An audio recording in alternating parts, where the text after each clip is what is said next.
Assalamualaikum warahmatullahi wabarakatuh. Selamat malam.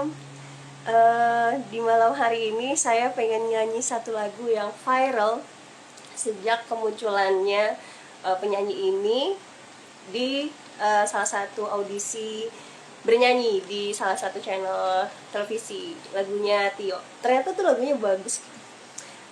Semoga teman-teman terhibur. Selamat bermalam minggu atau selamat bersantai-santai.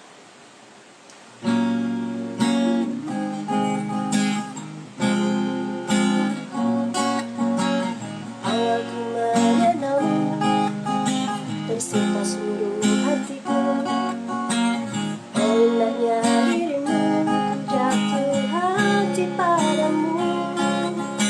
Tak terasa waktu berlalu, kini kau telah jadi milikku. Betapa bahagianya aku saat kau ada di sisiku. Kini tiba saatnya kita harus melangkah, temani diriku di sisa waktumu. Genggamlah tanganku bersamaku, kau kan menentukan arah. Bersama diriku yang kan selalu menjaga dirimu. Yakinkan hatimu temaniku di setiap langkah-langkahku. Ku di sini di sampingmu, bukan selalu ada untukmu.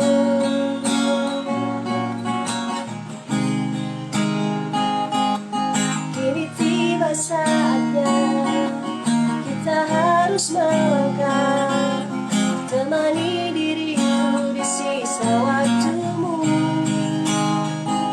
Genggamlah tanganku bersamaku, kau kan menentukan arah. Bersama diriku yang kan selalu menjaga dirimu. Yakinkan hatimu temaniku di setiap langkah-langkahku. Ku di sini di sampingmu, bukan selalu ada untukmu. Terima kasih. Jejak lagu malam minggu itu lagu saya persembahkan kepada adik-adik saya yang sudah kirim kado. Terima kasih banyak kadonya, itu pada mau ngajak saya menggendut bersama ya. Ada yang ngirim kue ulang tahun, ada yang kirim makanan, pizza, ya Allah.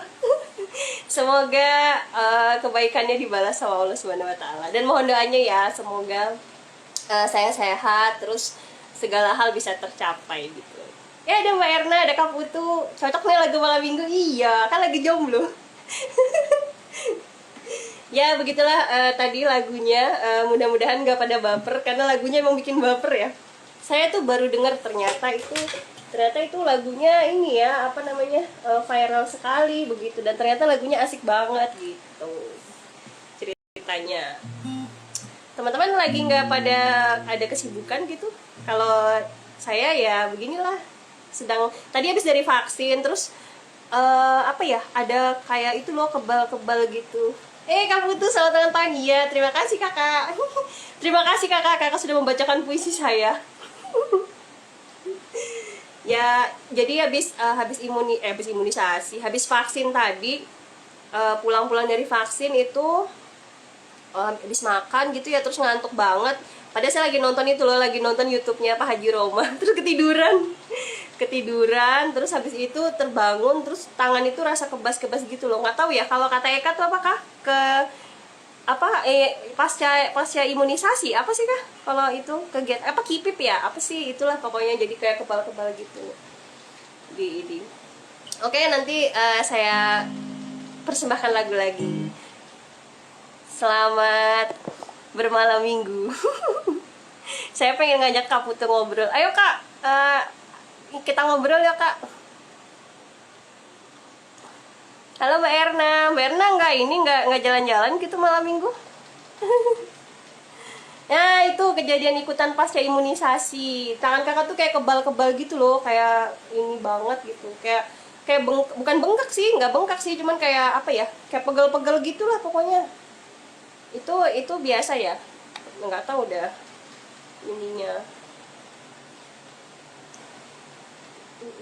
Lagu apa lagi ya?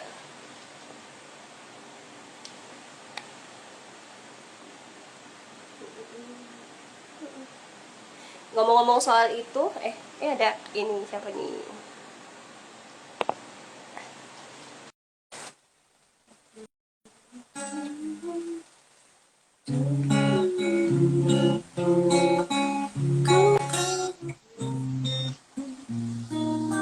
Assalamualaikum. Waalaikumsalam. Kedengaran suaraku? Kedengaran suara saya gimana Kak? Kedengaran nggak suara Oke, saya? pastilah. Nyaring lah suara. Suara pemimpin upacara ya gitu, nyaring banget. Masih ini toh, masih terasa toh efek boosternya, Iya Kak. Iya Kak, nggak efek tahu kenapa vaksin pada boosternya. tadi dari vaksin itu sebenarnya nggak apa-apa. Atau saya masih bisa keliling-keliling kan tadi itu sempat keliling-keliling lewatin tugu apa segala gitu sempat karena panas banget cuacanya gitu saya sempat makan es krim juga di gelato kan sempat Aduh, makan es krim. Pokoknya kalau kakak ke Jogja kalau kita sempat ketemu kita nongkrong di situ kayaknya seru kak di siap. gelato Aku tunggu sambil deh. ngobrolin inspirasi lah. Terus ya itu habis dari apa namanya habis dari keliling-keliling udah di rumah makan gitu kan habis itu ya udah sholat habis itu ya udah nonton YouTube nonton Roma Irama kan saya beberapa hari ini lagi seneng banget nontonin ini apa YouTube-nya Pak Haji ya seru aja gitu kan dengan berbagai macam tamu-tamunya gitu ya udah habis itu ketiduran terus pas tiba bangun-bangun ih kok kayak pegel-pegel gitu ya tapi nggak demam sih alhamdulillah saya nggak demam karena kata Tapi udah mbaknya sempet tuh tidur ya. dia macam punya efeknya beda-beda katanya bahkan ada yang sampai jantung berdetak-detak dia bilang begitu sih katanya Hmm, gitu. Lah, mudah-mudahan cuman ini aja. Cuman iya. baru awal-awal aja. Biasanya ngantuk, tapi kan tadi udah sempet tidur ya. Sudah sempat Hmm, ketiduran malah dari itu ketiduran ininya. Tapi ya hanya Semoga tapi inilah. apa habis udah merasa segar gitu kan ya udah deh nge-live gitu. Kayak kita ngobrol ya kak. Saya itu Siap. kakak nih dalam berapa hari rajin banget loh, rajin banget ngeposting di YouTube tentang ngobrol sendiri. Makanya saya wah Kak Putu nih kayaknya lagi perlu perlu sahabat ngobrol ini perlu teman ngobrol ini makanya saya ngajakin Bener-bener. ngobrol Bener-bener banget sih. Iya karena memang kenapa nyetir sendiri kan. jadi seneng banget ngobrol sendiri tuh kenapa begitu Ya biasa sebenarnya kan mau efek. nyapa-nyapa temennya ya. Kalau mau nyapa-nyapa temennya silakan tuh banyak tuh yang gabungan Oh iya, ada Mbak Nisa, Mbak Bu Lilis, wah tetangga nih. Selamat bergabung Bu Lilis. Iya Mbak Ayu dan teman-teman, memang ini saya tuh seneng apa ya, ngobrol sendiri tuh karena nyetir sendirian terus kok mau ngapain nih. Sayang juga kalau ada di pikiran kita dan belum sempat diomongin direkam itu kan kadang hilang ya. Kalau sudah saya rekam, saya numpang memorinya YouTube aja lah. Saya lempar ke YouTube, pas nanti ada longgar waktu saya dengerin ulang lagi kan. Seperti kemarin gara-gara Mbak Ayu komentar 3 judul itu, saya jadi dengerin ulang itu Mbak. Saya ngomong apa aja sih gitu. Beberapa lupa, makanya waduh. Ternyata ada yang deal kak dengerin, apa ya kan seneng jadinya. gara-gara kakak ngomong kayak begini saya tuh jadi terpikir kayak gini iya ya memang kayak ilmu aja tuh kan harus diikat ya dengan tulisan gitu kan nah, apalagi kayak omongan Ya, gitu kan maksudnya eh, apa pada pas waktu saya cerita saya tuh ini banget loh kak relate banget loh dengan 3 tema kakak itu gitu kan kakak cerita gini akhirnya kakak jadi mikir aku ngomongin apa ya akhirnya iya benar. untungnya kakak nyimpen buah pikirannya itu di reservoirnya Hmm, YouTube itu jadi kan betul betul. jadi bisa didengerin lagi seandainya kakak cuma ngomong begitu doang tanpa ini kan mikir kan Hilang aku ya, tuh ngomongin apa ya ngomongin apa kan gitu ya betul betul. berarti Iya ada hilang. bagus tempat-tempat penampungan ide-ide seperti kayak gitu ya Betul. Saya malah berpikirnya gini Mbak, jangan-jangan nanti dengan sistem apa teknologi informasi kayak sekarang ini, nanti hmm. seolah-olah otak kita itu jadi satu dalam server besarnya mereka dunia internet itu kan. Karena kita punya ide, kita lempar ya kan. Saya bikin Iya konten big YouTube data. pendek-pendek, saya ngelihat konten YouTube juga orang gitu kan. Akhirnya pikiran kita itu jadi banyak gitu, jadi banyak, jadi terkumpul ya, terkumpul wawasan kita jadi meluas. Dan saya pikir itu bagus banget sih menurut saya ya. Saya jadi jadi kayak kita belajar setiap saat kan, belajar Iya. nyampein, belajar dengerin gitu. Mm-mm. Iya. Saya Seperti juga seneng kakaknya. juga Mbak Ayu itu, Mbak Ayu komentar itu kan, wah ternyata ada yang dengerin berarti. Tadinya nggak siap saya.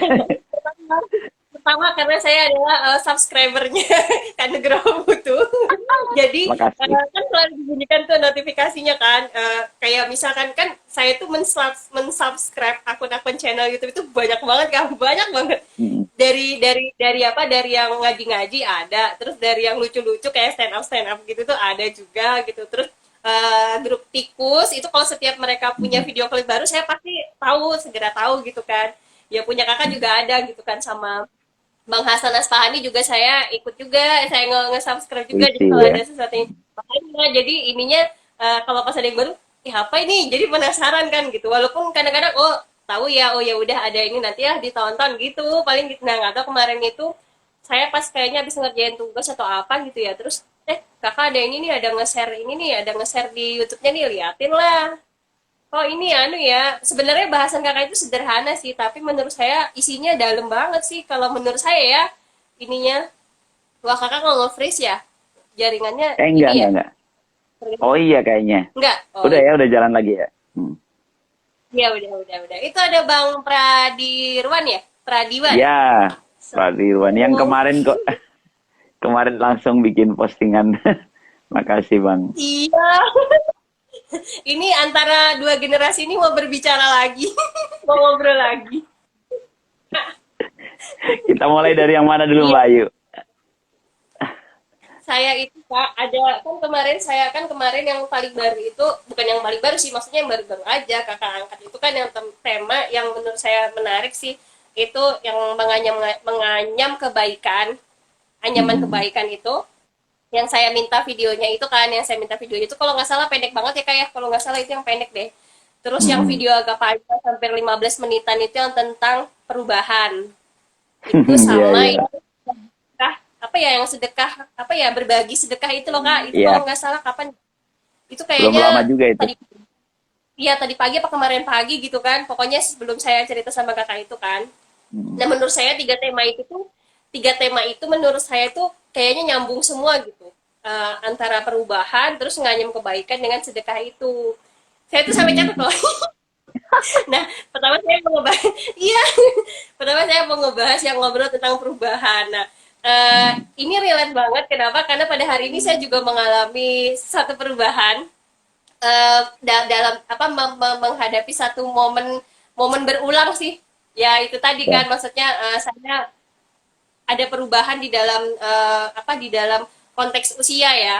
Saya hari ini seperti merasakan beberapa tahun yang lalu gitu, kembali lagi gitu kan. Jadi itu yang saya bilang itu mengalami perubahan kan. Perubahan kan macam-macam, kayak kan yang kayak kakak ceritakan kan, perubahan juga macam-macam. Kalau yang kakak ceritakan di videonya itu kalau nggak salah perubahan dalam kehidupan apa ya, dalam satu peristiwa pokoknya kakak cerita itu kalau nggak salah kan kayak gitu. Hmm. Nah, jadi di situ ada kemarin itu kakak cerita unsur-unsur perubahan itu kayak sebuah proses gitu kan. Kita Hmm. berubah, terus kita mengubah, tapi kita juga harus turut berubah gitu kan, kayak kemarin kan Iya, kalau iya. misalnya kayak gitu. Nah, tetapi saya itu kalau lebih berpikirnya kayak gini, kayak misalkan saya tuh menganalogikannya gini loh Kak. Kenapa kita itu harus ikut dalam, misalnya kita proses berubah nih, tapi kenapa kita juga harus, kalau misalkan berubah itu kan berarti kan sebuah sistem ya, kayak kayak misalnya ada Hmm. sebuah sistem terus merubah sistem itu yang mungkin tidak cocok gitu kan, tapi kenapa kenapa juga kita harus turut berubah di dalamnya gitu, kalau yang hanya mau kita rubah itu sebenarnya sistemnya aja gitu kan. Kenapa saya mengandalkannya gini kak, kayak misalkan kayak ikan gitu di dalam air, ikan itu kan gak ikut asin, yang asin kan hanya Hmm. air lautnya aja gitu, tapi dianya kan gak ikut asin. Nah itu gimana kak kalau memandangnya kayak gitu, artinya saya pikir kalau misalkan cuma mau merubah, saya nggak tahu ya konteksnya, mungkin ada bermacam dalam dalam persepsinya kakak gitu, cuman saya tuh ya bertanya itu kenapa juga kita turut berubah gitu, kalau sebenarnya kita nih pelaku pelaku perubahan itu sendiri. Berat nggak sih kakak, nyambung nggak sih dengan pertanyaan saya? Iya, iya, iya. Iya Iya, sih. iya, iya. Emang ini Mbak Ayu. Jadi yang pertama sih tadi ya. Jadi kalau kita mau mengubah gitu ya. Awalnya gitu deh. Maksudnya kita misalnya Ayu ngelihat suasana di lingkungan ada yang kurang pas, lalu Ayu ingin mengubah gitu. Misalnya ya. Itu kan berarti kita sebagai pengubah, unsur mengubah, yang mau mengubah gitu ya. Kalau bahasa ininya itu anasirut taghir gitu ya. Unsur-unsur perubahan. Kita mau mengubah gitu. Nah, ketika kita mengubah itu bisa berhasil bisa tidak memang ya. Katakanlah berhasil, tiba-tiba lingkungan kita berubah dengan peran kita gitu. Nah, lingkungan yang sudah berubah itu kita ada di dalamnya kan. Ya mungkin seperti ikan tadi ya, seperti ikan tadi. Kita ada di dalamnya. Nah, ketika kita di dalamnya maka sebenarnya eh, alam itu, lingkungan itu juga sedang mengubah kita gitu. Jadi makanya gini loh, memang idealnya kan kita mengubah terus kita nggak ikut berubah atau kita menjadi seperti yang lingkungannya udah sesuai dengan yang kita inginkan dan kita juga tetap seperti yang kita inginkan tadi gitu kan. Idealnya kan begitu. Tapi kan di konten itu kan saya sampaikan kan sebenarnya itu terlalu naif gitu. Karena apa? Karena kita itu adalah individu yang mengubah gitu. Tapi sekaligus yang terubah gitu. Karena eh, kalau di bukunya Van Peursen, boleh nanti Mbak kalau iseng-iseng googling ada buku judulnya Strategi Budaya. Buku bagus ini, saya pikir buku bagus. Penulisnya Van Peursen ya ada bab tentang tahapan budaya gitu. Sorry, agak berat nggak apa-apa ya. Bukan berat sih, maksudnya jangan-jangan temanya nggak menarik. Nggak apa-apa Berat ya. daripada jurnal deh kayaknya. Jadi kayak kuliah nih. Jadi di situ ada gambarnya Mbak. Di buku itu ada gambarnya. Padahal saya ngajakin kakak ngobrol karena saya mau melepaskan sedikit perkuliahan saya. Ternyata malah diajak Ya udah. kuliah. Nggak apa-apa lah dikit ya. Jadi di tahapan Gak pertama itu apa-apa gini lah. Mbak. Manusia itu ada di dalam objek dunia gitu. Jadi lingkaran kecil di bawah lingkaran besar. Nah, manusia itu subjek. Nah, itu kita ada di dalamnya. Itu mitologi. Mitologi. Jadi itu tahapan mitologi. Jadi tahapan ketika orang-orang masih ada animisme, dinamisme. Kita merasa berada dalam kungkungan dunia yang mempengaruhinya. Ada bencana alam, berarti dia nyari tempat yang aman. Di sini nomaden nyari makanan kan begitu ya. Masyarakat dulu itu benar-benar dia berada di dalam dunia gitu. Nah kemudian ontologi, ontologi itu adalah tahapan kedua. Manusia mencoba keluar gitu. Wah kalau gini nggak bisa dong. Ini sebenarnya apa sih dunia ini gitu. Jadi dia keluar. Ada dua diagram gitu. Ini manusia, ini dunia. Ini subjek, ini objek. Jadi dia ontologi itu terpisah. Seperti filsafat, seperti kalau teman-teman nulis skripsi atau tesis itu kan mesti ada pengertian gitu ya. Definisi itu kan sebenarnya kan pembatasan ruang lingkup bahasa. Nah, itu kan sebenarnya kita mengontologi kan. Kita memisah gitu. Kemudian yang ketiga itu tahapan yang harusnya kita capai itu adalah saat objek terbuka, subjek terbuka gitu. Jadi gambarnya nggak ada kurva yang tertutup. Nah, itu tuh saat itulah sebenarnya manusia bertemu titik ideal. Jadi kita sebagai pengubah, kita kan subjek ya, mengubah dunia, tapi sebenarnya dunia itu juga mengubah kita gitu. Ya contohnya sekarang lah Mbak, ketika kita ketemu media teknologi informasi secanggih sekarang ini, lalu ini kan karena karya orang-orang, karya manusia kan, mengubah dengan teknologi informasi, seperti jarak dipotong, dilipat, kita menjadi Jogja dan Bekasi, bisa ngobrol gini kan, ini kan teknologi informasi. Tapi ternyata teknologi ini mengubah kita juga gitu loh. Jadi kan dia kayak terbuka gini, saling mempengaruhi. Nah, maksud saya begitu Mbak. Jadi mengapa seorang pengubah gitu ya, seorang yang ingin mengubah lingkungannya itu sebenarnya dia mungkin jemawa, dia bisa sombong, dia bisa mengubah lingkungannya. Padahal sebenarnya lingkungan yang hasil dia ubah itu, dia akan nggak terasa, dia ikut dipengaruhi lagi nanti. Diubah lagi dengan sistem yang ada. Nanti tinggal dia harus harus mencari titik terbaiknya lagi. Karena kalau enggak, dia bisa jemawa, dia bisa jadi justru jatuh dalam hal yang tidak, yang di negatif kan. Ya kan banyak kan kayak gitu ya. Para revolusioner memperjuangkan rakyatnya, ketika dia udah memimpin ya dia jadi diktator baru. Karena lingkungan yang mengubahnya itu dia nggak sanggup bertahan di posisi yang terbaik. Sorry ya jadi kemana-mana. Aman ya Mbak ya? Berarti Berarti dia itu berarti bagian dari sebuah sistemnya itu sendiri gitu kan Kak berarti ya? Ya, kita kan nggak bisa keluar dari dunia tempat kita tinggal kan. Hmm. Hmm. Iya, saya juga apa namanya jadi terpikir lagi kalau misalkan apa ya menurut kakak sesuatu yang berubah itu apakah selalu sesuatu yang arahnya itu pasti ke arah yang baik gitu nggak sih? Oh enggak, Secara enggak. konsep ini nih, secara konsep ini, secara konsep ya sederhana lah pemikiran sederhana seorang Nugroho Putu lah. Ketika berubah itu pasti berubah ke arah yang lebih baik gitu nggak sih? Berpikirnya gitu nggak sih? Karena gini Eh, kak, saya mungkin saya suka nonton ya waktu masih kecil itu kan suka nonton film-film yang kayak superhero gitu kan kak, kayak Power Rangers, mm, terus Kesatria Baju tahun banget ya film-filmnya. Jadi kayak, nah terus itu gini ya, kan kalau setiap berubah gitu. setiap betul banget. Nah, itu setiap hari Minggu tuh setelah Doraemon terus gitu-gitu tuh. Nah, tapi sebenarnya ada yang menarik, Kak. Jadi ketika dia itu mereka itu ketemu dengan musuhnya, ketemu dengan monsternya, mereka kan pasti berubah gitu kan, selalu berkata berubah gitu. Tapi efek dari ketika berubah itu ya musuh bisa dikalahkan, artinya ada sesuatu yang baik dari perubahan itu gitu kan. Nah, bisa nggak sih kita tarik sebuah benang merah atau apa yang namanya berubah itu pasti ke arah yang baik gitu nggak sih? Enggak juga sih. Jadi gini Mbak, eh, idealnya itu. Karena itu kalau di terminologi agama kan ada ya, eh, orang yang beruntung adalah orang yang lebih baik daripada kemarin gitu kan. Hari ini lebih baik daripada kemarin. Orang yang merugi adalah orang yang hari ini sama dengan hari kemarin. Orang yang orang yang tercela ya, orang yang tercela orang yang hari ini lebih buruk daripada kemarin. Itu kan terminologi agama. Jadi idealnya memang begitu. Tapi dalam kenyataannya kan tanda petik yang terbaik itu jadi gini, kita itu seperti mengendarai apa ya? Mengendarai gelombang, bukan gelombang ya. Atau kita kayak di perjalanan hidup misalnya, perjalanan hidup yang semakin hari kan semakin turun. Teori entropi, Mbak. Teori entropi kalau di fisika itu ya. Semua itu akan semakin memburuk. Tubuh kita memburuk, dunia memburuk. Kalau bahasa terminologi agama lagi, kuluman alaiha fanin.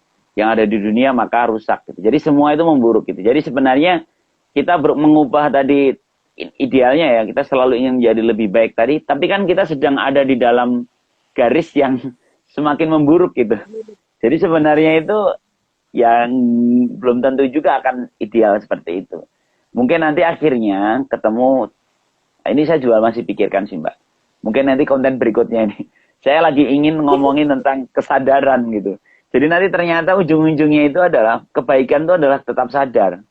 Jadi ketika dia dalam posisi yang perjalanan menurun itu, siapa yang selamat? Dia yang tetap sadar kan.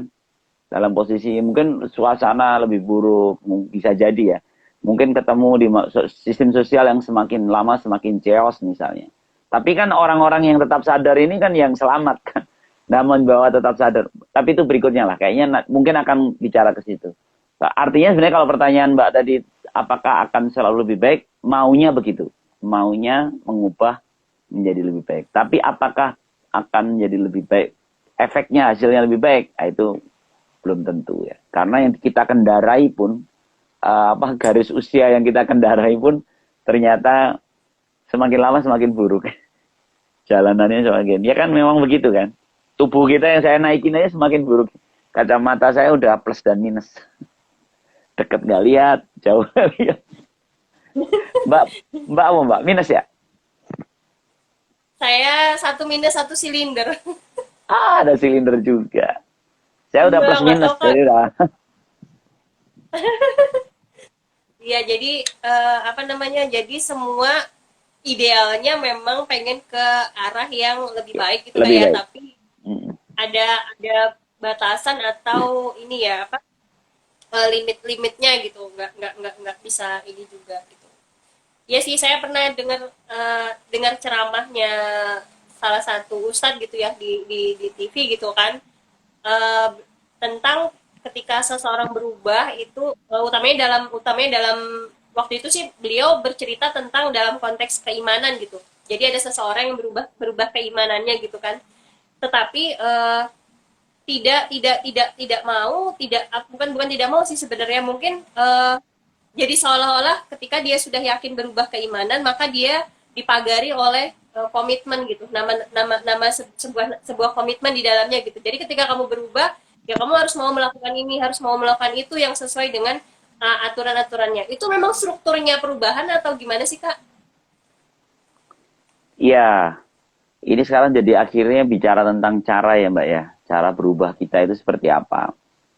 Eh, Ketika bahasanya tadi ada konsekuensi dan sebagainya, itu kan menjadi kayak, ya ternyata berat ya gitu.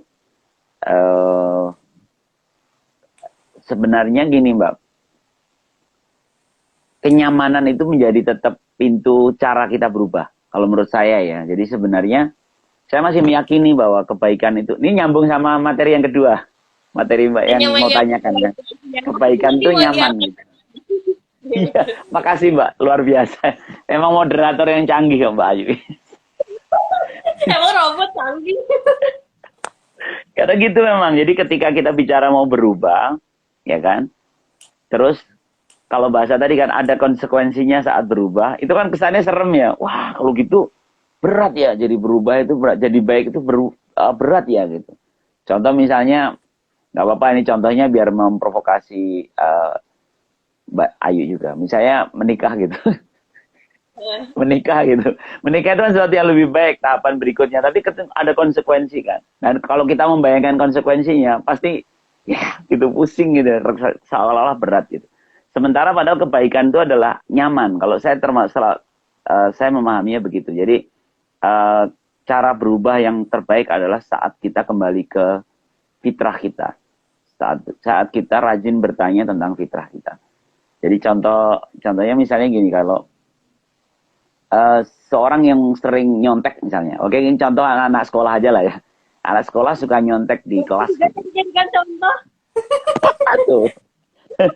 Misalnya nyontek. Kita pada satu saat dia tersadar bahwa menyontek itu adalah tindakan curang. Menyontek itu adalah tindakan dusta. Kan berdusta kan pada dosen atau pada guru kan. Kalau guru atau dosen membuat ujian itu berharap dia tahu ukuran kita, lalu kita nyontek, ya kan berarti dia jadi tidak membaca sebenarnya kita kan. Kalau kita paham itu dusta, itu sesuatu curang yang harus ditinggalkan, gimana meninggalkannya? Nah kalau bayangin konsekuensi, nilainya jelek gitu kan. Kan jadi pusing lagi, aduh. Nah kalau kita kembali ke nyaman tadi, nyaman itu berarti kan ke fitrah kita, Mbak. Ternyata fitrah kita itu memang baik. Gitu. Nyontek itu buktinya kalau nyontek itu nggak enak, nggak baik adalah, nggak nyaman adalah saat mencontek kita pasti takut ketahuan Ya ya, dia. deg-degan, ya kan. Nah itu kan itu proses yang kalau daripada saya deg-degan, daripada saya nggak nyaman, kenapa saya nyaman aja? Nyamannya gimana? Saya nggak nyontek. Nah tapi nilainya jelek dong. Ya kalau gitu belajar. Jadi kan sederhana kan. Jadi kebaikan itu sebenarnya eh, nyaman. Makanya kalau disambungin dengan konten saya yang kedua ya Mbak ya, anyam-anyaman kebaikan. Itu Lanjut sebenarnya langsung lagi. lanjut aja ya. Bridging. Jadi Ya, bridgingnya. keren. Moderatornya keren emang. Anyam-anyaman itu kan gini, saling nimpa gitu Mbak ya. Jadi ternyata kebaikan itu tuh saling begitu, saling mengikat gitu. Misalnya gini, eh saya termasuk minta maaf Mbak Ayu ya, saya nggak mengkepoin Mbak Ayu sampai dengan tanggal lahir. Sehingga saya baru tahu kalau Mbak Ayu ulang tahun hari ini. Selamat ulang tahun Mbak Ayu. Harusnya kan Terima saya tahu kasih. ya, saya kepoin Mbak Ayu, terus saya berbahagia dalam ulang tahunnya Mbak Ayu gitu. Mungkin kalau yang deket bisa kirim kado kan, tadi banyak yang kirim kado Mbak Ayu. Itu kan Jadi kebaikan. saya Iya kan? Kebaikan itu kan anyaman-anyaman. Saat Mbak Ayu mendapat perhatian yang luar biasa dari teman-teman ulang tahun Mbak Ayu akan melakukan hal yang sama pada mereka. Kan saling mengikat. Kalau bahasa terminologi agama kan berikanlah hadiah maka kamu akan saling menyayangi gitu. Nah, kalau mengapa sih dengan memberikan sesuatu lalu menyayangi? Itu kan sebenarnya kan mengikat ya. Nah, kalau udah menyayangi, Mbak, pasti akan saling mengawasi, saling menjaga untuk dalam kebaikan itu berlanjut kan. Coba bayangin kan seru banget. Kalau nyaman-nyaman kebaikan itu berlanjut, waduh, asik banget. Kita terus ya, nyaman gitu. kan tahadu tahabu gitu kayak kalau nggak salah bunyi hadisnya kan. Ah, itu yang ustadzah. Ada yang ngomongin saya ustaz, ada yang ngomongin saya mama dede, pusing saya. Enggak sih sebenarnya gini sih. Nah, ini ya berkait dengan anyaman-anyaman kebaikan gitu kan. Saya tuh jadi flashback ke beberapa puluh tahun yang lalu, masuk puluh tahun. Maksudnya tuh ya belasan tahun lah saat saya dulu masih sekolah SMP kalau nggak salah. Jadi dulu Mm-mm. punya ada mata pelajaran namanya keterampilan tangan dan kesedihan kan KTK. Nah, jadi dulu pernah apa namanya tidak hanya jadi dulu guru saya itu beliau itu mengajarkan anyam-anyaman, menganyam gitu dari kertas buffalo gitu berwarna-warni gitu kan. Jadi ada dua kertas, ada dua atau berapa kertas lebih gitu yang satu dijadikan untuk sebagai template-nya gitu, terus yang satu terima kasih selamat ulang tahun Mbak Yuni. Terima kasih Pak Sekar Jati. Jadi ada satu satu kertas yang dijadikan sebagai template-nya, lalu kemudian kertas lain itu digunting panjang-panjang gitu, baru dianyam gitu. Nah itu kan itu ketika saya kaitkan ya dengan yang kakak menggunakan kata anyaman kebaikan itu tuh jadi saya jadi tergambar oh iya ya waktu saya masih sekolah guru saya bilang itu memasukkan apa kertasnya selang-seling itu juga nggak sembarangan juga sebenarnya karena ada pola yang akan dibentuknya gitu. Jadi ketika memang belum selesai, ini jadi kurang bagus ya, jadi kurang indah gitu. Tapi ketika sudah sempurna itu akan terlihat banget motifnya, oh motif-motif Dayak. Nah, jadi relate banget dengan yang kakak sampaikan ya di anyaman-anyaman kebaikan itu yang saya sempat tangkap itu kan kebaikan kecil tapi jadi kayak rutin gitu kan karena akhirnya tuh jadi kebaikan yang sempurna gitu. Itu sih kak saya menangkapnya dari pesannya dari yang kakak sampaikan itu gitu. Kalau salahnya Luar kebaikan biasa itu. ya. Saya Ya, kebayang Mbak Ayu. Misalnya suatu hari nih Mbak Ayu ngajar atau saya mengajar keterampilan seperti saat Mbak Ayu belajar dulu. Lalu setelah diajarkan menganyam-anyaman itu, Bu Guru atau Pak Guru itu menjelaskan seperti inilah kebaikan dianyamkan gitu. Kelihatannya awalnya masih belum rapi, kelihatan apaan sih ini. Ketika udah jadi, Masya Allah bagus. Jadi kan dia akan bersabar atas kebaikan yang dilakukan. Itu keren banget. iya, Kalau itu iya, disampaikan kan orang jadi tahu filosofinya kan. iya kan, bener kan. Padahal Iya. waktu saya dengar kakak tuh cuma ngomong tentang anyaman-anyaman kebaikan gitu kan. Tapi flashback saya itu jauh ke beberapa Hmm. tahun yang silam gitu. Jadi nggak hanya anyam-anyaman berupa kertas-kertas buffalo yang dipotong-potong itu tadi enggak, tapi dari rotan juga sama kak. Jadi rotan dipasang Ya, terus menganyam gitu kan. Belum jadi tuh yang masih biasa-biasa aja gitu. Tapi ketika sudah jadi, oh udah jadi tempat payung nih, udah cantik banget ya. Ada motif-motif Dayaknya, ada motif-motif seperti apanya gitu. Jadi saya ngebayangin itu ke situ. Jadi memang kebaikan itu tuh ya jangan pernah kita ini ya maksudnya sepelekan kebaikan kecil gitu maksudnya kebaikan kecil itu nanti kalau udah dia lama-lama berkumpul jadi satu bentuk yang apa ya solid banget gitu tuh jadinya jadi bagus gitu kan jadi kayak tempat betul. payung tadi hiasan-hiasan dinding tadi gitu ya ampun. Saya ini Mbak, saya kepikiran lagi Mbak, baru tadi kita ngobrolin sama kakak ya, sama kakak dan istri itu tentang betapa rasa aman kita itu rendah sekali.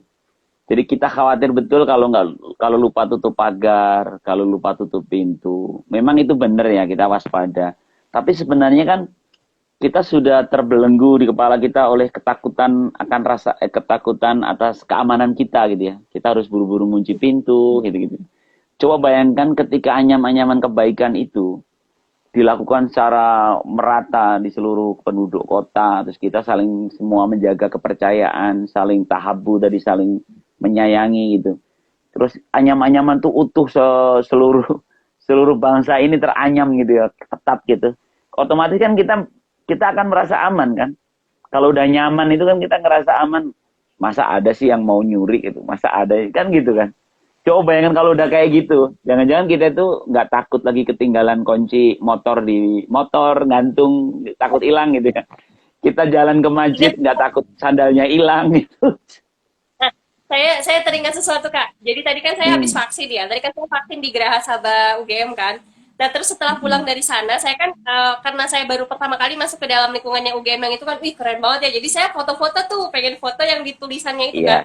Saya tuh kan saya ikut memantau sendirian tuh ya. di story tuh. Oh iya. Kan kayaknya susah banget nih. Gimana nih caranya aku bisa ngambil tulisannya? Kakak mau tahu nggak? Ada bapak-bapak turun dari apa dari tempat yang saya berasal itu turun beliau terus beliau nawarkan diri katanya sini mbak saya tolongin katanya gitu sini mbak saya Masya tolongin mau foto Allah. iya ini kan sumpah jadi bapak-bapak itu yang nggak tua-tua banget sih tapi ya mungkin seumuran kaputu lah ininya Terus akhirnya dia nawarin kan, beneran Pak gitu. Padahal saya nggak minta tolong gitu, tapi mungkin dia ngelihat saya gimana gimana gitu kan, akhirnya ditolongin gitu. Terus saya sih sempat sempat ada perasaan gimana, enggak lah, paling bapak itu berniatnya baik kok, baik sama saya gitu. Apalagi dia sempat bilang katanya kan biar ada kenang-kenangan Mbak gitu, dia ngomong kan. Jadi salah saya mikir bapak ini tahu aja saya bakal pergi meninggalkan ini semua gitu kan, maksudnya ini gitu kan. Jadi iya, jadi beliau foto kan, makanya ada satu story yang fotonya bener-bener saya foto di situ gitu. Kalau yang lainnya kan saya selfie gitu-gitu kan. Kalau yang itu tuh ya itu kan kebaikan kecil ya, tapi bapak itu mungkin ya itu karena mungkin rasa kasihan kali sama saya yang gini-gini sendirian gitu kan, nggak ini gitu kan, nggak banget gitu kan. Tapi beliau tuh menawarkan, itu kan kebaikan juga gitu. Ya. Dan Yang mbaknya mungkin juga pada hari percaya. itu, Kak iya, Ayu juga dan percaya. Coba kalau di bawah handphonenya tuh. sempat Kak, sempat ada terpikir seperti itu, tapi saya nggak tahu, saya langsung berpikir aja enggak ah, saya yakin Ya, aja sih bapak itu memang niatnya baik gitu kan. Dalam hati saya juga enggak, bapak itu niatnya baik aja gitu. Jadi saya percaya aja. Istilahnya gini Kak, kalau dia mau bawa kabur handphone saya itu sangat mungkin sekali, karena saya posisinya tinggi jauh di atas gitu, dia dibawa kan supaya dapat pemandangan view yang bagus gitu kan, itu sangat mungkin sekali gitu. Tapi ya saya sih percaya aja gitu.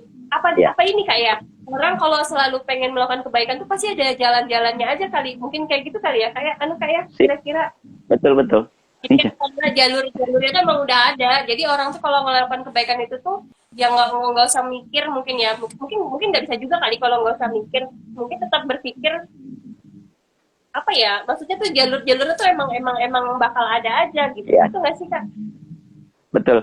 Jadi saya malah lagi punya project kecil ya, project personal sebenarnya. eh saya mengumpulkan sikap-sikap kebaikan. Ya misalnya kayak tadi ya, menolong orang lain gitu. Jujur, sabar, Hmm. misalnya gitu. Poin-poin kebaikan tuh saya lagi kumpulin, lalu saya breakdown sendiri, Mbak. Misalnya, Hmm. saya pernah bikin tuh yang sabar itu ternyata kuncinya cara pandang yang jauh gitu kan. Nah, rencananya Mbak, saya lagi nyari mungkin nanti dengan cara ngobrol begini kita kan memantik-mantik ide ya. Saya rencana mau tak kumpulin semua, jadi hal-hal baik itu kita breakdown gitu. Sampai ketemu titik temu, di mana sih ujungnya gitu kebaikan tuh. Dan saya melihatnya nanti ujung-ujungnya ini adalah kayak anyaman-anyaman tadi. Jadi setiap sikap baik itu kalau dikasih turunan gitu, ketemu sikap baik lainnya gitu. Dan itu tuh saling apa ya, saling ngonci gitu. Ya kan di Mbak yang Mbak ceritakan tadi tuh banyak loh Mbak. Ya tadi ada bapak-bapak yang menolong Mbak ya kan. Ada kepercayaan Mbak Ayu ya kan. Lalu ada kebaikan lain yang kita bahas malam ini. Kita kan sedang ngebahas kebaikan Bapak itu kan. Saya berkeyakinan bahwa saat ini malaikat sedang mengirimkan pahala untuk Bapak itu. Bapak yang mungkin Kak Ayu belum kenal juga ya. Nggak nanya namanya juga siapa, nggak nanya. Tapi saya yakin pahalanya nyampe malam ini karena kita obrolin, kita obrolin gini kan itu kebaikan. Dan jangan-jangan kalau kita obrolin ini, kan ada yang dengerin nih teman-teman yang ikut nyimak acara kita terinspirasi kan. Dan itu mesti nyambung terus. Itu kebaikan yang anyam-anyaman tadi, kebaikan yang menganyam. Luar biasa itu Mas. Makanya nanti Makanya obrolan kebaikan. ya Gimana, hebat Mbak? banget Kakak bisa mengeluarkan diksi anyaman kebaikan, dan itu mengusik saya sekali gitu. Musiknya tuh jauh banget lagi dengan nah, sama seperti ini Kak. Saya jadi relate banget pokoknya dalam beberapa hari ini gara-gara dengerin video Kakak, terus dengerin videonya Pak Haji Roma Irama juga. Kakak perlu deh nge-follow atau nge-subscribe Roma Irama Official, karena itu bagus banget. Nah, Siap-siap. jadi kayak gini juga. Saya pernah ceritakan sama kakak tentang seseorang yang menyuruh saya untuk berubah terhadap satu kesenangan saya bermusik gitu kan. Pernah kan saya cerita Ya, sama kakak ya? ya betul, betul, Bilang, betul. ya, bilang kan gini kan sama kakak, itu Kak, teman saya sebenarnya tuh sangat perhatian sama saya, pengen pengen saya tuh mengurangi kegiatan bermusik saya gitu. Kan saya pernah tanya, saya nggak tahu, saya pernah menyampaikan belum alasannya sama kakak. Jadi alasannya dia itu adalah, dia bilang kalau perempuan bermusik itu menurut pandangan dia tuh kurang elok dilihat, dia bilang seperti itu kan, menurut pandangan dia gitu kan. Saya tuh sampai nanya loh sama yang lain-lain, makanya saya sampai minta pendapat dari beberapa teman kan, termasuk kakak juga kan ini. Tapi ya makanya saya waktu itu bilang sama dia, ya udahlah kalau misalkan memang Allah memang gak ngizinin, saya tuh sangat percaya bahwa apa yang terjadi sama diri saya itu kan pasti Allah tuh udah ngatur ya. Jadi saya bilang sama dia, kalau Allah nggak ridho lagi aku bermusik, pasti Allah akan bikin hati aku tuh langsung nggak lagi bermusik. Saya punya prinsipnya kayak gitu. Waktu itu pernah saya ceritakan sama kakak, dan waktu saya dengar videonya Pak Haji Roma, beliau itu kan juga bermusik, dan mungkin kalau mengikuti ceritanya beliau itu kan juga ditentang sekali ya dengan musik itu, dulu dibilang haram, apalagi musik dangdut gitu kan, dibilang haram apa segala gitu. Nah, tapi waktu saya dengar itu, beliau tuh mengatakan justru beliau itu tuh menyadari bahwa apa yang beliau punya itu sebenarnya tuh given gitu. Maksudnya tuh anugerah banget dari Allah. Karena apa? Pertama, beliau tidak pernah bersekolah musik sama sekali, nggak pernah. Terus kayak itu tuh hadir aja gitu, dia punya insting bikin musik ini itu. Terus yang katanya ini lagi itu kan, saya jadi kayak relate ya sama sama diri saya gitu. Saya tuh juga otodidak kan, sama seperti beliau, sama sekali dari keluarga bukan yang bermusik juga, tapi ya saya maksudnya tuh senang banget dengan itu, bisa bisa menghasilkan beberapa karya menurut saya juga dari bermusik. Dan saya pernah teman saya tuh bilang, katanya aku tuh senang banget loh kalau dengan ayu cover lagu, karena itu katanya menghibur gitu. Itu di dialognya Pak Haji itu juga kayak gini, katanya dia pernah menciptakan sebuah lagu dakwah itu, tapi sudah bertahun-tahun lalu, kemudian satu momen di mana saat dia mendengarkan itu di kolam, ternyata waktu itu pas lagi bulan puasa, dia bilang jadi ada suara dari masjid itu memperdengarkan lagu-lagu dakwahnya dia. Jadi ketika dia mendengar itu, dia katanya bergerimis hatinya gitu. Dan pernah ada orang mengatakan juga, saya dengar lagu-lagunya Pak Haji ini menggugah hati mereka gitu. Oh, ternyata judi itu nggak boleh ya, oh ternyata berbuat ini tuh nggak boleh gitu loh Kak. Jadi saya tuh jadi mikir, iya ya, kayak Pak Haji tuh ngomong kan, kata Pak Haji ya itu, Pak Haji tuh mengakui kalau itu tuh semua anugerah dari Allah gitu. Terus kalau saya menganalogikannya gitu, saya salah nggak sih Kak, kalau misalkan saya juga begitu gitu. Padahal saya sih ngefans aja ya, maksudnya justru keimanannya Pak Haji juga pasti lebih bagus lah daripada ini gitu. Tapi kalau saya menganggapnya begitu, saya salah nggak sih Kak, atau terlalu berlebihan, atau gimana menurut Kakak? Enggak juga sih. Kalau saya kan ya tadi nyaman-nyaman ya, nyaman-nyaman kebaikan. Jadi kebaikan tuh nyaman. Kan Mbak merasa nyaman dengan bermain musik kan. Gitu. Jadi kebaikan tuh nyaman. Pasti sesuatu yang baik itu nyaman. Sesuatu yang tidak baik itu tidak nyaman. Jadi sebenarnya kita akan terasa kok, akan terasa ketidakbaikan kita itu terasa sebenarnya oleh kita gitu. Kalau aku sih meyakini itu Mbak. Boleh kalau tentang musik ini Mbak, referensi aja ya kalau biar menguatkan kan Mbak. Kan banyak kitab, banyak buku ya. Tapi kalau mau ini bukunya Yusuf Qaradawi ada. Yusuf Qaradawi fikih kontemporer kalau nggak salah. Di situ ada bahasan musik dan sudut pandang dia cukup komprehensif ya. Tapi itu ini Pak, itu akademis ya. Nah, kalau versi saya nih jawaban seorang putula ya, bukan kacamata fikih lah ya. Jawaban saya ya tadi tuh Mbak, nyamannya dulu aja, nyamannya seperti apa. Nanti ketika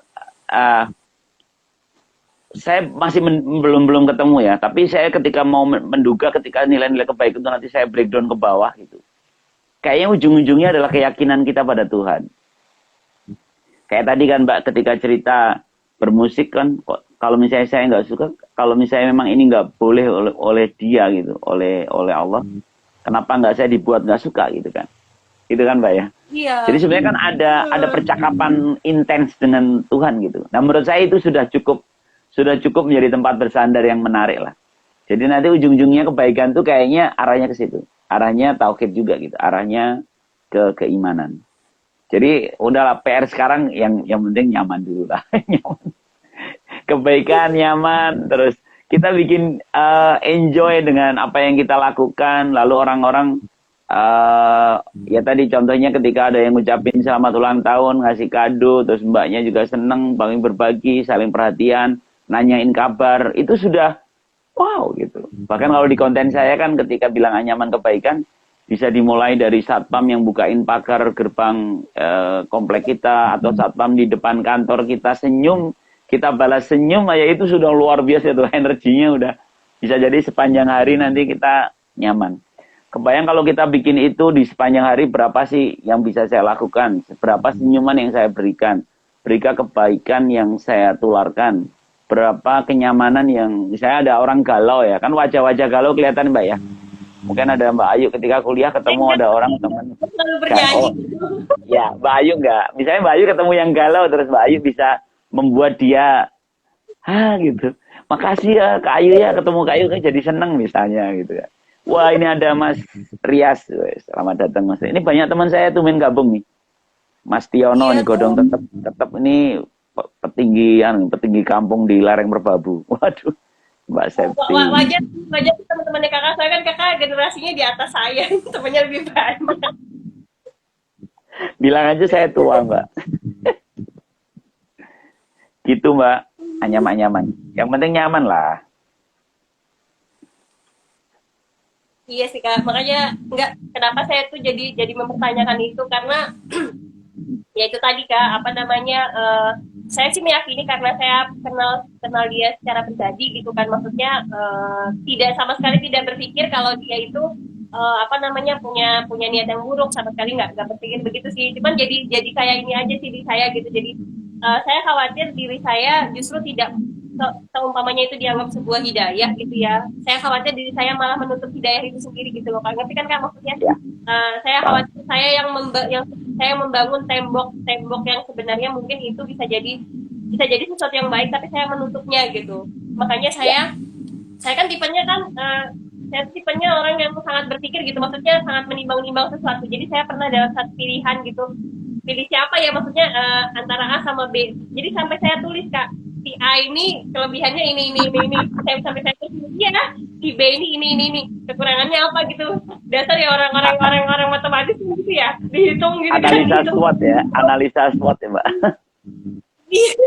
iya kak jadi sampai seperti itu nah saya khawatir kalau yang sifatnya tidak bisa terukur yang kayak gitu kan bukan kita bisa ukur kan maksudnya tidak bisa terukur kan nah saya khawatir yang justru yang tidak terukur itu saya malah lepas gitu malah lepas bukan berarti saya jadi mikirin orang sih nggak maksudnya nggak gitu juga saya baca belajar apa ya untuk bersikap bodoh amat gitu loh apa gitu ya gitu saya lupakan Ya, ada itu. ini untuk bersikap bodoh apa masa bodoh gitu gitu kan tapi kan Masa bodoh. kita kan ya kita kan menyadari kan kita juga hidup di lingkungan sosial kan maksudnya seperti kakak bilang tadi kita tuh kalau anyaman-anyaman aja terikat berarti kan kehidupan kita juga terikat terikat dengan yang lain gitu kan jadi saya nggak mau kalau misalkan ya itu tadi kalau misalkan berubah pun saya harus ikut berubah juga seperti yang dia mau itu tadi kan nyambung semua nih kak ininya makanya saya bilang Iya. saya pengen berbicara sesuatu yang sifatnya tuh kayak kontemplasi kayak perenungan diri gitu karena momennya adalah momen yang tepat gitu saya sedang berubah pada hari ini saya sedang berubah begitu jadi Pas yang ulang inilah tahun ya. ceritanya Iya, Mbak. Tapi menarik loh. Saya jadi kepikiran ini buat curhat benang merahnya nih, Mbak. Benang merah antara pertama tadi kan perubahan, lalu anyaman-anyaman kebaikan. Jadi sebenarnya gini, ya ketika kita bicara perubahan, yang pertanyaan Mbak tadi ya, khawatirnya Mbak terus ikut selain mengubah menjadi lebih baik atas lingkungan, tapi jangan-jangan lingkungan mengubah kita entah lalu sebenarnya kan gini, kalau saya kembali ke kontemplasinya, sorry ya Mbak agak melompat-lompat, tapi ini aku mencoba menggabungkan 3 poin ini. Pertama kontemplasi, perubahan, dan anyam-anyaman kebaikan. Kontemplasi dulu deh, kontemplasi Mbak ketika bertambah usia dengan ngobrol di malam ini ternyata menarik. Saya baru tahu loh Mbak, kalau Mbak ngundang saya ngobrol ternyata dalam rangka ulang tahun. Baru tahu. kenapa kak nge-freeze Kan kak pas ulang tahun ini Ulangin, kan. Kak, nge-freeze Ya, cek. Udah. apakah di kakak tadi ngomong apa saya tadi nggak dengar soalnya nge-freeze dia ulangin kak Ya, kontemplasi. Kontemplasinya itu adalah Mbak kan ulang tahun ya.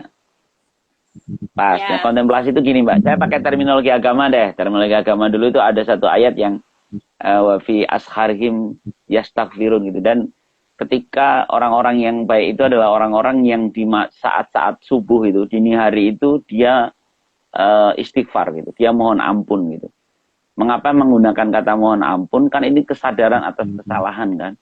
Kesadaran kesalahan itu pasti diikuti pertanyaan, gue udah bener belum sih gitu.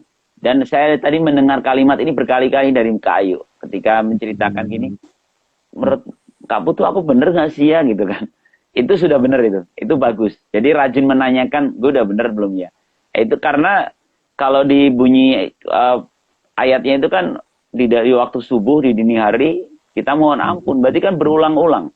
Ya, berulang-ulang mengkontemplasi, gue bener nggak sih gitu. Nah, ketika kita sudah rajin itu kontemplasi, maka nanti ke arah perubahan tadi. Begitupun ketika melakukan perubahan, Mbak. Perubahan itu kembali ke kita. Gue udah bener belum sih? Perubahan apa sih yang udah gue lakukan? Apa sih udah? Jangan-jangan gue cuma ngomong doang ya, tapi diriku nggak berubah ya gitu. Atau jangan-jangan aku sedang berubah. Alasan perubahanku bagus. Pris ya? Enggak, Cek. enggak.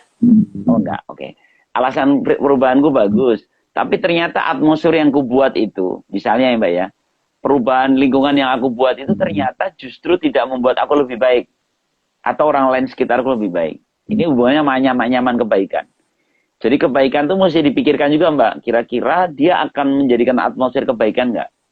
Ini ada hubungannya, contoh yang paling gampang. Mungkin ini pernah ditanyakan ke Ayu, ke saya yang sudah punya anak ya. Kak, kalau udah punya anak, kira-kira pernah nggak sih? Fris? Nggak ya? Nggak ya? Aman ya? Ketika punya anak, kita terlalu memanjakan anak, itu kan baik.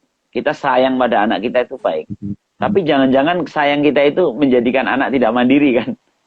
Jadi kan kebaikan itu juga harus kita bayangkan. Bener kan? Kebaikan itu harus kita bayangkan apakah itu menjadi atmosfer yang positif untuk kita tumbuh gitu. Nah itu juga dipertanyakan. Gitu. Menurut saya itu yang dipertanyakan. Memang ujung-ujungnya fardu ain Mbak. Hidup itu adalah sendiri sebenarnya. Hidup itu adalah urusan kita sendiri. Saat nanti kita mati, kalau keyakinan saya saat kita mati ditanya oleh Tuhan di alam kubur itu, pertanyaan personal gitu. Hai putu, lo bener nggak lo? Lo apa yang lo lakuin di dunia gitu kan? Nah, pertanyaan-pertanyaan personal itu sebenarnya, ya gimana? Gimana? Kakak Putu ditanya, kamu ngomongin apa aja sih sama Ayu? Ngomongin terus setiap minggu ngobrol terus. Bisa jadi itu. Nah, tapi kan walaupun kita seolah-olah mikirin orang lain ya Mbak ya, melakukan perubahan, ujung-ujungnya kan sebenarnya buat kita kan. Kalau kita bikin lingkungan kita berubah, iya, kira-kira buat gue lebih baik gak sih gitu. Makanya memang penyakitnya para penyeru kebaikan itu kan penyakitnya adalah lo omdo nggak lo gitu kan, kayak Putu misalnya, Putu omong doang lo, kenyataannya lo acok lo gitu kan misalnya. Nah sebenarnya kan karena saya sedang bangun atmosfer agar saya tumbuh gitu loh. Ujung-ujungnya targetnya tuh egois juga sebenarnya. Kita semua itu egois secara tanda petik ya, pertanggungjawaban kita kan personal. Tapi gue mau bangun atmosfer yang baik, gue mesti lingkungan gue baik gitu kan. Mungkin itu ya Mbak ya. Jadi kalau Mbak mau menkontemplasi tadi sampai kemana-mana, sampai nanti Mbak nyanyi itu kira-kira baik apa enggak, itu nanti pertanyaannya gitu Mbak. Mbak nyaman itu personal. Tapi kalau Mbak nyanyi, kira-kira lingkungan akan berbuat lebih baik enggak? Gitu. Karena kalau lingkungan itu berbuat lebih baik, saya akan menjadi lebih baik juga kan gitu. Mungkin itu ya Mbak ya. Sorry melompat-lompat. Sampai ini Kak. Saya lompat-lompat lagi nih. Sampai saya juga pernah ini Kak, ketika satu waktu gitu saya berdoa gitu sama Allah kan, saya punya hajat gitu, saya berdoa gitu sama Allah. Tapi saya bilang begini sama Allah gitu, saya bilang, ya Allah kalau misalkan Engkau tidak bisa mengabulkan permintaanku karena kesalahanku, karena kelalaianku, karena kebodohanku gitu, tolong dengarkan doa dari orang tuaku yang selalu berdoa buat aku. Jadi saya tuh pengennya gitu, ketika diri saya masih buruk atau saya melakukan kesalahan sehingga Allah itu mungkin nggak mengabulkan doa saya karena itu gitu. Saya pengen Allah tuh memandang orang tua saya berdoa untuk saya, memandang teman-teman saya yang juga berdoa untuk saya gitu. Jadi kayak wasilah gitu loh Kak. Kalau di saya ya gitu. Sama yang kemarin ya puisi yang Kakak bacakan itu kan puisi saya bikin tanggal 27 ya 2 hari yang lalu. Itu sebenarnya proses perenungan juga gitu. Makanya saya pengen nggak tahu kenapa kemarin itu begitu bikin. Makanya mungkin kalau Kakak merasakan tuh sangat religi banget kan, sangat personal banget tentang apa ya, kayak saya tuh kayak apa ya, kayak menggambarkan kayak ya kita itu seorang individu yang seperti musafir yang menjalani kehidupan ini tuh ya berjalan gitu. Maksudnya kita tuh musafir gitu loh. Ini baru tempat persinggahan aja, belum tempat yang sebenarnya. Bagus terima banget. kasih loh Kak. Itu hadiah ulang tahun indah banget loh puisinya Kakak bacakan. Mohon maaf loh ya. Mohon maaf kan tadinya kan pengen kalau ulang tahun minta dibikinin puisi kan. Ternyata cuman saya bacain doang ya. Nggak apa-apa ya. Ya nggak apa-apa, kan masih ditunggu puisinya, nggak Oh ditutup, masih. masih ditunggu. Saya suka Nggak puisinya soalnya Kak Ayu itu. Suka sama gimana puisinya Kak? Kak Ayu itu endingnya nunduk gitu. Endingnya itu kan bagus banget kan. Kita kan sirna gitu apa selama-lamanya. Itu kan menunduk ya. Jadi kalau puisi-puisi yang puisi-puisi kontemplasi, puisi-puisi perenungan tuh memang asiknya itu di endingnya itu justru nunduk.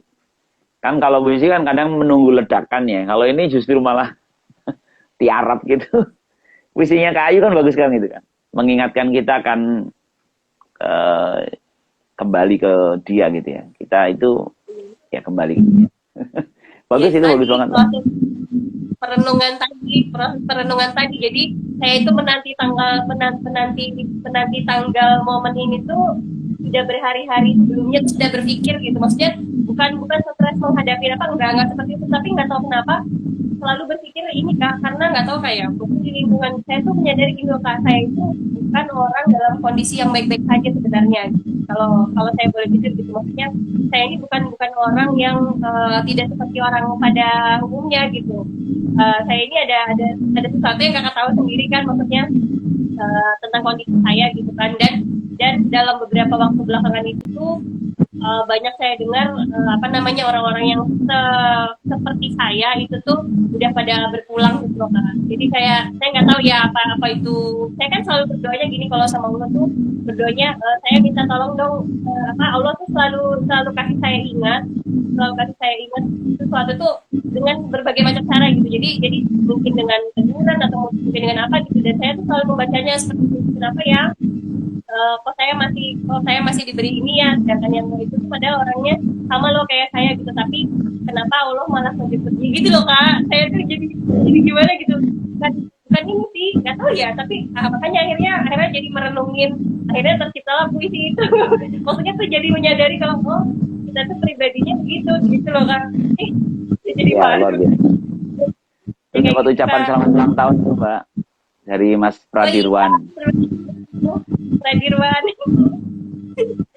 Emang ini sih Mbak, saya merasakan sih kalau apa namanya yang Mbak suka bikin story, alhamdulillah apa yang disyukuri bisa terbangun bernapas sehat pagi ini lega gitu, bernapas lega.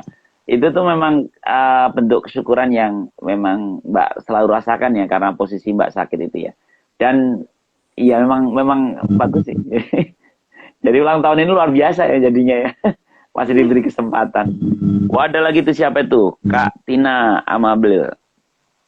Ya betul, kesayangan Rasulullah secara habis vaksin. Habis ada dapat vaksin, doain. pasca vaksin. Ya ini sahabat saya yang juga sering jadi teman cerita, sama seperti saya biasa ngobrol sama kakak, saya juga biasa ngobrol sama dia. Seru juga sih kalau ngobrol sama dia mah. Bukan banget yang ngikutin live gitu aja. Ya Kak, jadi ya kayak gitulah. Jadi apa ya, momen hari itu jadi kayak itu sama, nggak ada lagi selain kata syukur ya, maksudnya di saya gitu, bersyukuri banget gitu. Setiap kedatangan momen ini tuh saya menyadari itu seperti oh berarti Allah tuh kasih saya kesempatan untuk berbuat lebih baik lagi, maksudnya untuk merubah diri. Berarti saya menganggapnya kayaknya Allah tuh masih ngelihat saya tuh belum berubah deh, maksudnya mungkin ada hal-hal tertentu yang saya masih belum kayak pengennya Allah, jadi ya saya harus berubah. Begitu sih Kak, dalam banget ya mau bicara malam ini. Oh jadi ceritanya Ayu curhat kata kamu. Tapi anu kayu, jadi Gitu loh Kak. perubahan itu kan tidak ada akhirnya sampai dengan kita berpulang nanti gitu. Jadi maksudnya gini loh, perubahan yang tidak ada akhirnya itu jadi kuncinya kan pada setiap frase itu yang terbaik gitu aja. Setiap frase, setiap di umur itu yang terbaik itu. Dan bebannya kan bisa jadi beda-beda kan. Beban apa tuh? Iya. Beban saat sekarang kuliah, coba tahun depan akan berbeda lagi. Tahun depan mungkin Ayu udah mulai kembali ke kantor, atau jangan-jangan malah sudah status, kan? Kita nggak tahu ya. Makanya setiap tahun itu setiap tahun itu pasti itu satu frase dan bisa jadi itu bebannya berubah-ubah, tapi pastikan di setiap titik itu kita yang terbaik gitu. Ya, mungkin itu kali ya. Jadi jadi dalam banget ya, kayak orang tua gue jadi. Iya. Di dalam banget. Supaya nggak terlalu serius, saya mau main musik boleh? Oh iya dong. Lagu apa ini sekarang Kak? Karena saya punya sedikit, bukan sedikit, karena saya lagi ngefans dari dulu sih sudah ngefans sama Pak Haji Roma Irama. Dan kemarin beliau baru menelurkan sih, baru remake lagunya lagi tentang musik.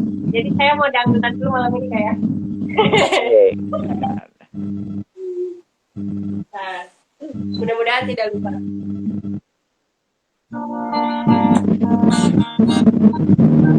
Kedengaran nggak? Oke.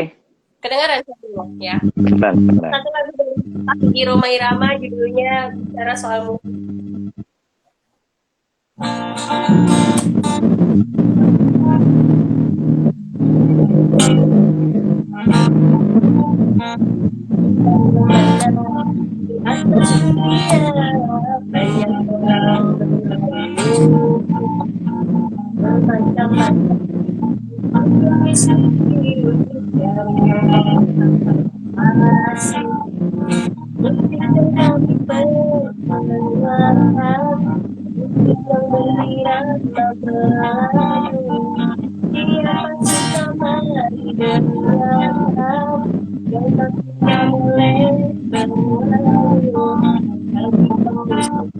Yang anti Melayu, jangan menyanyi, biarkan kami mendendangkan lagu kami, lagu Melayu. Lain kepala lain kesenangannya padamu, dari itu marilah asalkan jangan saling membenci. Mana-mana di atas orang bermacam-macam itu jenis musik, dari yang pop sampai klasik. Musik yang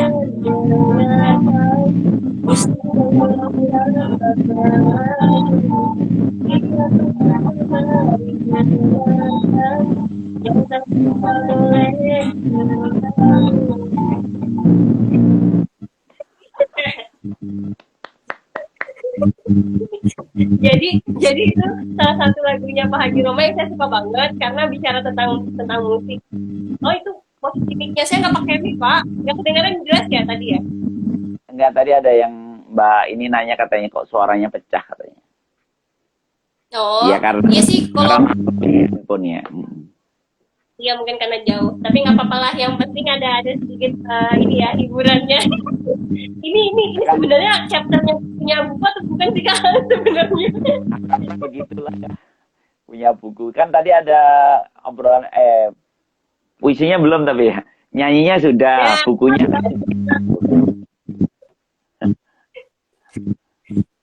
puisinya nggak boleh ketinggalan, harus baca. Silakan Kak membacakan puisi. aduh, aku belum nyiapin nih puisi apa ya. Bacakan puisi saya yang kemarin juga nggak apa-apa. Tapi mesti buka di itu ya. Ada nggak?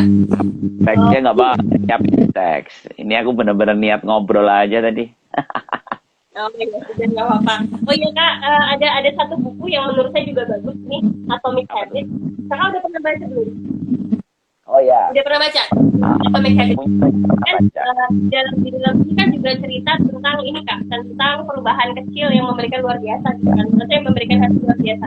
Nah di sini ada satu bab yang kalau saya tarik benang merahnya sama seperti menganyam kebaikan, hanya menganyam kebaikan. Jadi di sini ada dia tapi bahasanya bukan menganyam kebaikan, tapi menumpuk kebiasaan.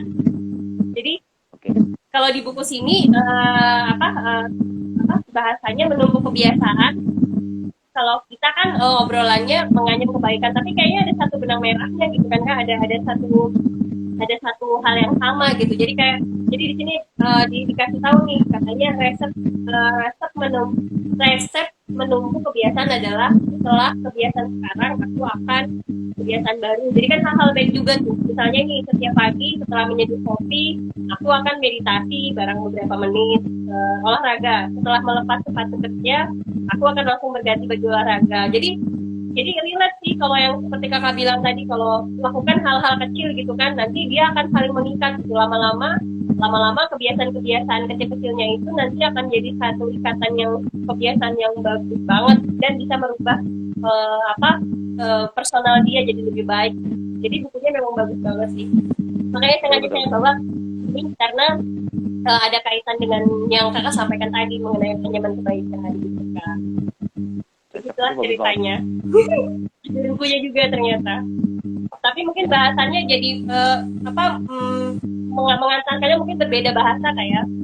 Ya. Kalau tadi dia menumpuk kebiasaan. Kalau kakak tadi kan menyampaikannya menganyam kebaikan. Tapi ada kata aku sering sampaikan di konten-konten yang ngobrol sendiri itu tentang bagaimana kita membiasakan kebaikan, atau kebaikan itu tadi kan nyaman ya, itu kan versi yang kita ngalamin. Tapi kalau kita melihat kebaikan itu, hendaklah kebaikan itu menjadi biasa, bukan luar biasa gitu. Maksudnya seperti yang di buku tadi kan, agar menumpuk kebiasaan. Jadi sesuatu yang baik itu menjadi biasa, itu bikin kita nyaman dan nggak gampang jemawa gitu, nggak gampang sombong, Mbak. Misalnya gini nih, Kak Ayu tuh rajin menyapa dan berbagi senyuman ke orang yang ditemui setiap hari misalnya. Lalu ada orang yang menganggap, wah luar biasa ya Kak Ayu ya gitu. Kalau kita memandang apa yang dilakukan Kak Ayu itu luar biasa, itu kan jadinya buat yang melakukan pun tergoda untuk sombong kan. Betul nggak sih? Jemawa. Padahal sebenarnya itu kan, kalau itu menganggap biasa, ya biasa aja gitu kan. Dan nanti ketika, saya malah berharap justru kebaikan itu biasa, kejahatan itu luar biasa gitu. Sehingga luar biasa tanda petik, nggak pantas gitu kan. Jadi nanti kalau udah melakukan kejahatan atau kecurangan, kok bisa sih gitu. Kalau sekarang kan kadang kebalik ya. Kadang orang baik malah, ya Allah kamu kayak gitu aja gitu kan. Malah dianggap ini kayak orang dikit-dikit berbagi sama orang lain, ya Allah kalau caranya kayak gitu mah kamu nggak pernah kaya tuh kan gitu. Seolah-olah itu melawan kebaikan itu sebuah kesalahan gitu. Padahal kebaikan itu harusnya biasa. Nanti kalau udah kayak gitu, yang melakukan kebaikan nggak sombong, yang orang lihat kebaikan orang lain juga biasa gitu. Jadi ketika kita jadi nggak biasa pamrih juga gitu. Ya. Contoh sederhana gini Kak Ayu. Saya ngepel atau nyapu teras rumah. Terus saya itu tiba-tiba dalam hati berpikir, wah coba tetangga lewat nih gitu. Wah Pak Putu rajin banget gitu. Kan itu karena saya berpikir bahwa seorang bapak itu mestinya nggak perlu nyapu, nggak perlu ngepel gitu. Seolah-olah begitu kan. Sehingga kalau ada seorang bapak atau suami mau melakukan itu tuh suatu yang luar biasa gitu. Padahal kan itu biasa aja sebenarnya. Ya nggak sih? Bapak saya juga rajin nyapu Kak, rajin nyapu cuci piring. Kalau biasa, kita nggak akan nungguin tetangga lihat gitu. Wah kalau tetangga lihat, wah keren banget nih Pak Putu. Kalau perlu saya ambil handphone buat video itu, buat pencitraan. Nah, ini sekali lagi ini relate banget dengan temanya kakak yang ketiga justru. Yang mana tuh? Ya kan kalau orang yang sedekah itu loh Kak, yang berbagi itu loh Kak. Ya kan? Saya mau cerita dulu. Kan gini, kan pernah ada seorang ustadz gitu ditanya, dia tuh kok sedekah ini ya apa diperlihatkan gitu, sedekah itu kok diperlihatkan, dia mendingan tuh diam aja gitu, nggak usah ini gitu kan, nggak usah ngeliatnya gitu, nggak usah. Tapi kata si ustadz ternyata mengeluarkan sebuah ayat gitu, ternyata boleh sedekah itu boleh dalam secara terang-terangan boleh, secara sembunyi-sembunyi pun nggak apa-apa, nggak masalah gitu kan sama tuh seperti itu kan Kak. Artinya ketika kita melakukan kebaikan ya boleh kamu lihatkan dengan maksud mungkin orang jadi, oh dia aja gitu, siapa tahu aku juga bisa ini gitu kan, kayak maksudnya kalau misalkan ini Tapi kalau misalkan memang jadi sebuah kebiasaan, ya udah dilakukan aja gitu kan. Artinya kalau katanya juga kalau mau mengukur seseorang itu ria atau tidak, lihat aja kalau misalkan memang ada atau tidak ada orang dia tetap tidak ada orang dia tetap melakukan itu, ada orang dia tetap melakukan itu, berarti kan itu menjadi sebuah kebiasaan gitu kan, kayak berarti kayak Betul, betul. Iya, jadi memang ini Mbak, memang ketika, nah tadi kan, karena jadi nggak terukur kan, ketika kita bilang ria atau nggak ria, itu kan di hati gitu, seolah-olah nggak terukur, tapi ternyata kan ada ukurannya tadi. Ukurannya ketika kita nahan diri nggak jadi normal, ketika nggak ada orang lain, nah itu jadi ukuran kita. Nah, kalau saya gini Mbak, ketika bicara kebaikan itu, kembali lagi saya suka breakdown gitu. Gimana caranya ya biar biar tetap terjadi, tapi nggak riak gitu, nggak pengen pamer gitu. Nah, perasaan itu kan endapan pikiran gitu kan. Kan itu masalah perasaan ya. Kita mau ingin dipuji atau enggak itu kan perasaan. Perasaan itu endapan pikiran. Berarti kan kita masukin pikiran yang baik, nanti mengendap jadi yang baik kan. Gitu. Nah, karena itu pikiran tadi, pikiran yang dimasukkan tuh harus biasa, biasa. Gitu. Berbuat baik itu biasa. Atau kalau misalnya kamu mau belum berhasil menasukkan dalam kepala saya berbuat baik itu biasa gitu. Maka lihatlah orang yang lebih baik dari kita. Itu kalau ini resep pribadi Mbak, ketika saya agak tergoda mau sombong itu, saya biasanya ngelihat orang lain. Kalau orang lain yang jauh lebih baik itu, kita nyari yang lebih baik dari kita, lalu kita lihat dia, lalu kita melakukan itu biasa. Ada orang yang lebih baik dari saya kok. Gitu. Nah kalau udah biasa seperti itu, nanti lama-lama biasa aja. Bahkan pamer pun gitu, misalnya saya habis sholat malam gitu terus cerita gitu, wah saya tuh semalam qiyamul lail, wah enak banget itu ketemu gini-gini. Seolah-olah kalau orang denger kan, gila putus sombong banget sholat malam aja cerita gitu. Siapa yang tahu gerak hati saya gitu. Kalau saya cerita itu dengan aja gitu. Saya ngerasa orang sholat malam itu biasa, bukan sesuatu yang mewah gitu. Ya kan jadinya saya juga ada unsur itu kan. Kalau misalnya terus takut ngomong gitu nanti dianggap riak, itu jadi riak kan. Kalau kita sudah selesai, itu berarti kan kalau ada yang anggap saya riak gimana? Ya nggak apa-apa. Apa urusannya sama saya gitu. Kan gitu ya. Saya sedekah, contoh tadi yang teman yang tadi cerita itu, sedekah tapi diumumkan gitu. Ya Allah Pak Haji, sedekah aja diumumkan, nggak ikhlas banget sih. Lalu dia terganggu. Begitu nggak saya umumin, kalau gitu nggak usah sedekah gitu kan. Itu malah jadi bahaya kan. Harusnya sedekah diumumkan. Kalau ada yang komentar, wah Pak Haji nggak ikhlas tuh. Ya nggak apa-apa urusannya sama komentar orang gitu kan. Saya tetap ikhlas, itu urusan saya dengan dia kan. Kalau udah kayak gitu akhirnya enjoy aja. Gitu ya. Jadi kan ini dulu yang waktunya bisa dalam banget ternyata obrolannya. Iya. Nggak nyangka. Ternyata dalam obrolannya. Penuh ulang tahunmu cocok lah. Jadi kakak ini nggak mau baca puisi nih. Kalau nggak mau baca puisi, berikan satu petuah lah buat saya kak hari ini. Astagfirullahaladzim. Gue jadi orang tua nih. Kan emang udah tua. Gak apa-apa, nasihatnya di sini gak apa-apa ya. Siapa tahu kebaca orang lain, gak apa-apa ya. Gak apa-apa. Nah, tidak lalu mengubah ya. Ini bukan personal. Ya, oke, buat Kak Ayu yang sedang ulang tahun. Pertama, ada memang umur itu yang kayak tadi saya ceritain Mbak. Umur itu seperti kendaraan yang kita pakai. Jadi semua orang akan bertambah umurnya gitu. Lalu, apakah, kan gini, katanya kuncinya itu adalah bijaksana gitu. Tapi harusnya kita bijaksana. Ya kan? Oke, masuk ya. Nah, saya waktu Oke. Cek. Masih? Udah mulai? Iya, ulang Kak, ulang. Udah baik. Ini pas diskusi saya tadi sore, baru tadi sore saya ngobrol sama kakak, diskusi sama kakak tentang bijaksana tadi. Bijaksana itu saya bilang, wah variabel bijaksana itu kan umur ya. Saya bilang gitu, usia. Kata kakak saya, enggak juga sih Put gitu. Iya, itu ada variabel penting, tapi tidak dominan. Dia memberikan analogi yang menarik. Analoginya adalah gini. Kalau kamu pergi ke Cirebon, naik mobil, dan kamu tidur sejak masuk tol. Kamu bangun di Cirebon, kamu dapat apa? Beda nggak kalau kamu masuk tol, kamu masih melek lihat kanan kiri, ya kan? Waktunya sama yang ditempuh, tapi beda yang didapatkan. Atau dia kanan kiri lihat kanan kiri, tapi nggak mikir apa-apa. Beda lagi dengan yang kanan kiri, tapi dia mikirnya kemana-mana. Lewat Purwakarta, lewat mana Cirebon, Subang, kok banjir? Harusnya nggak banjir ini. Jangan-jangan ada penebangan pohon liar. Wah, misalnya begitu. Sama-sama perjalanan Jakarta Cirebon, tapi ada yang tidur pules nggak dapat apa-apa, ada yang lihat kanan kiri tapi cuma melihat peristiwa, ada yang lihat kanan kiri tapi mendapatkan banyak hal, karena dia mikirnya itu setelah lihat peristiwa dia recall pengetahuan dia sebelumnya.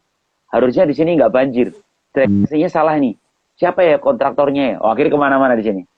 Kan beda kan, waktunya sama. Jadi dalam usia yang sama Mbak Ayu, kita bisa jadi menjadi orang bijaksana, bisa jadi enggak. Gitu. Nah untuk Kak Ayu berarti kalau misalnya ini usia, saya nggak usah nanya usia berapa ya? Nggak usah ya. Pokoknya bertambah usia itu, ya tadi, pastikan kita menjadi lebih bijaksana. Pertama itu. Yang kedua, ada fase tadi Mbak ya, ada gerbang.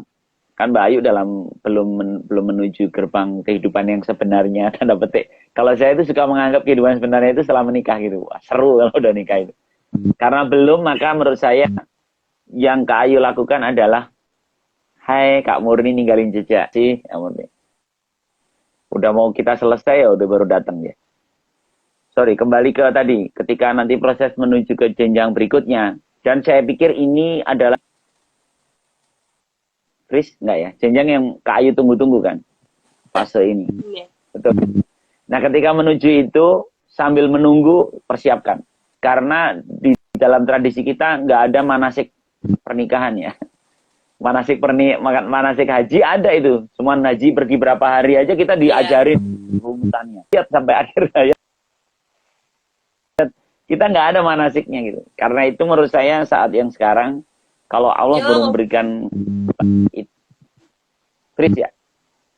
Enggak ya? Oke, terdengar ya? Aman? Ya, Saya nge-freeze Kak. sekarang kelihatan.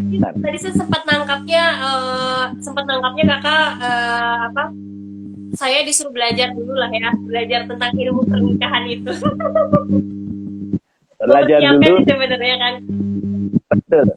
Karena Mbak ketika menyiapkan nih ya, ini kekuatan bawah sadar. Ini tema perbincangan kita di awal-awal konten punya buku nih kayaknya. Bahwa kekuatan pikiran kita itu, sebelum alam kenyataan diciptakan, alam pikiran sudah diciptakan dulu gitu kan. Ketika Mbak pelajari tentang pernikahan, maka sebenarnya Mbak sedang mengundang takdir Mbak tentang pernikahan itu di kepala. Ya nggak sih? Pasti datang ada yang ketika. Menurut saya itu ya. Jadi saya pikir kalau itu dijalankan, nasihat yang terlalu berat nggak ya? Enggak, biasa aja. itu seperti booster buat saya gitu. Jadi apa namanya, kan ada tuh yang nanya sama saya ya, katanya, oh Kakak ini harapannya tahun ini apa gitu kan. Saya selalu bilang, tadi saya selesai tahun ini harus selesai gitu. Tadi saya selesai tahun ini. Karena saya percaya kan ada satu firman Allah ya, ketika kamu sudah selesai satu urusan, malah kerjakanlah urusan yang lain gitu kan. Jadi tadi berpikirnya ya udah saya selesaikan dulu yang ini, siapa tahu nanti urusan saya yang lain itu adalah ya itu tadi yang disarankan. Anggaplah itu sebuah resolusi yang positif ya kayak maksudnya kan. Ya. Mungkin ya saya harus membenarkan niat lagi, terus harus benar-benar ilmu itu tadi. Mungkin ditambah dengan ilmu parenting, mungkin ditambah dengan ilmu memasak, kan? tema acara kita. Ya, saya ucapkan terima kasih banyak Kakak sudah mau ngobrol sama saya, sudah mau menemani saya berkontemplasi. Terima kasih atas puisi saya yang sudah dibacakan sangat sangat indah sekali, dan saya putar berulang-ulang karena saya merasa senang banget dengan ada dengan kakak bacakan itu gitu. Saya senang sekali ini. Jadi kayak lebih, kalau kalau kayak gini, kayak kalau misalkan kayak kakak, puisi kakak saya musikalisasi kakak senang, ya sama seperti saya juga, puisi saya kakak bacakan tuh saya juga senang. Jadi saya ucapkan terima kasih. Saya tunggu puisinya ya, kado buat saya puisi. Ya deh. Dan terima kasih banyak atas obrolannya. Semoga tidak bosan-bosan untuk ngobrol sama saya. Tidak Siap. bosan-bosan untuk memberi saya petua-petua. Tidak bosan-bosan untuk selalu mengangkat sebuah tema-tema yang nanti bisa jadi bahan tuh buat saya ngajak kakak ngobrol lagi.